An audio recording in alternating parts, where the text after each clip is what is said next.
How do you make sure in crypto, in this space that is very male dominated, you make your mark and get recognized for what you are doing? Tina, welcome.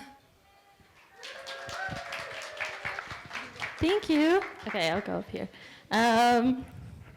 Thank you so much. I also wanted to say, like, Maggie's probably one of the best advocates of this because she does this on the day-to-day with multiple sponsorship, partnership deals, and a load of other deals that we probably don't see to make this happen. So props to her to start off. Today I wanted to talk about this because I think there's a lot of things that you learn through doing business development, through engaging with different service providers when you're engaging in product contexts and with integrations. And there's a lot of skills and ways that you can engage with these organizations. So to give you context, I work on product strategy at Eigenlabs, which is a research organization that does product development for EigenLayer and EigenDA, the data availability product.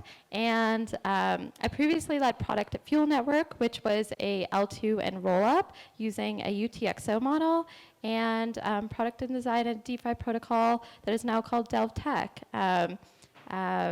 And was previously known as Element Finance. And I think this is my fifth ETH So I think a lot of the business development relationships in the blockchain industry, they tend to be executed very differently than traditional SaaS companies or traditional banking. And I came up with a framework that I actually use at work, like the insane product mind that I am, and it's called P2P, and it's called Plant, Proposal, and then Present.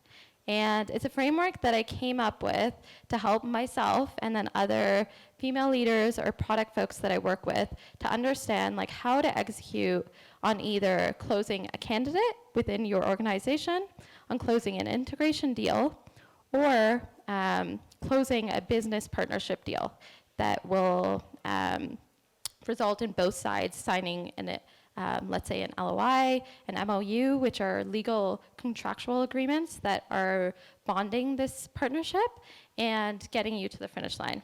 So the first concept is plant. So this is a abbreviation that kind of articulates getting someone in your corner in that organization. So I go at this in multiple different approaches, but the first one is usually I help that organization recruit someone.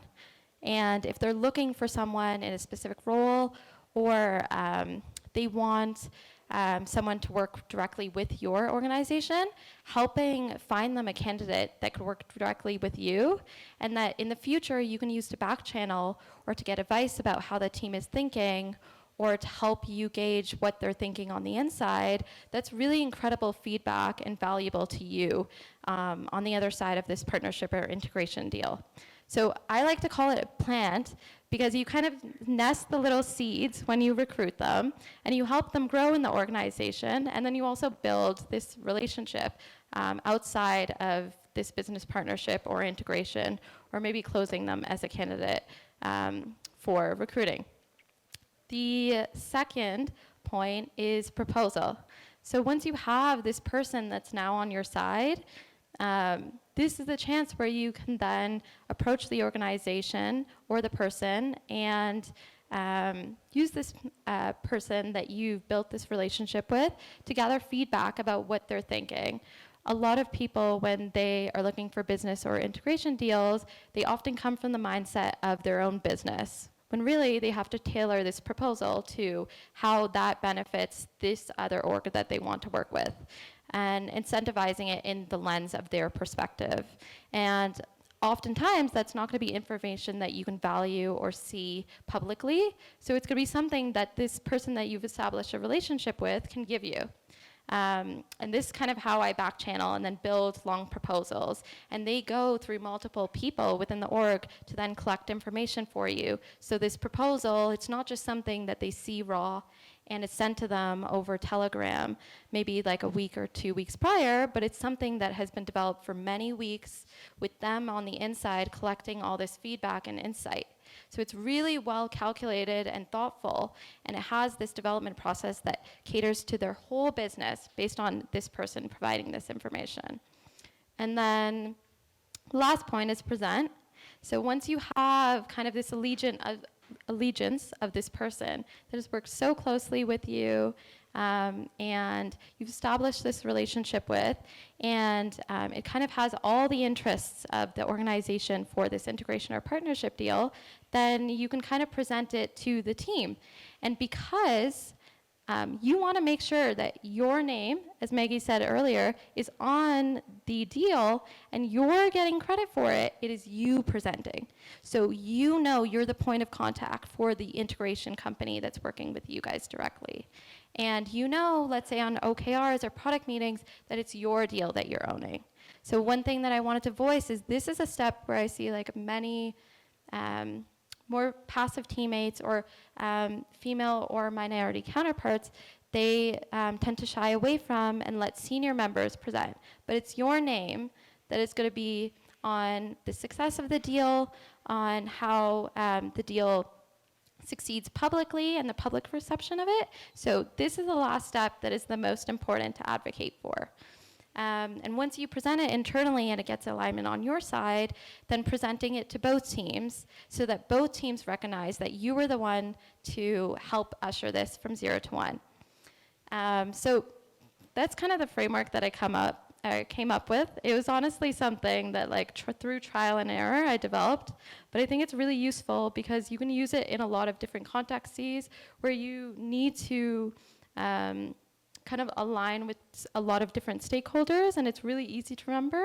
But I think it's the best way to approach a deal, and it's worked very successfully. So one maybe story I'll say is like we had a roll-up as a service that's working with us at Eigen Labs, and we didn't have someone that we established a relationship with, and I actually did this very framework. I referred them a candidate. The candidate was hired. The candidate then was hired as their strategy or BD associate, and they helped me with the proposal, the full engagement process, all the way to the presentation, and we got it to the finish line. And they ended up signing an MOU.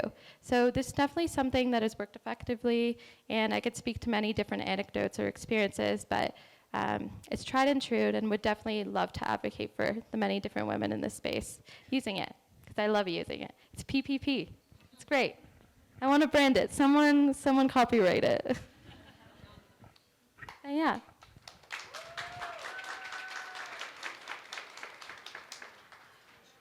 Do you guys have questions?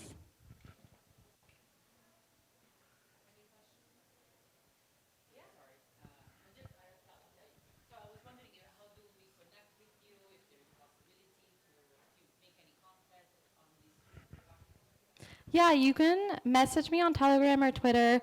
My Telegram is Tina, Tina. Last name, Tinahai is the handle. I should make content on this. But I'm trying to be more open about it, and also I noticed like a lot of the business development and practices in the blockchain industry in general tend to be very opaque. So I think like the first step to making it more accessible to women is speaking more openly about these practices and how they're done, and trying to educate other folks as much as possible. So hopefully that'll start. But if anyone wants to help make content, go for it. I'll help you.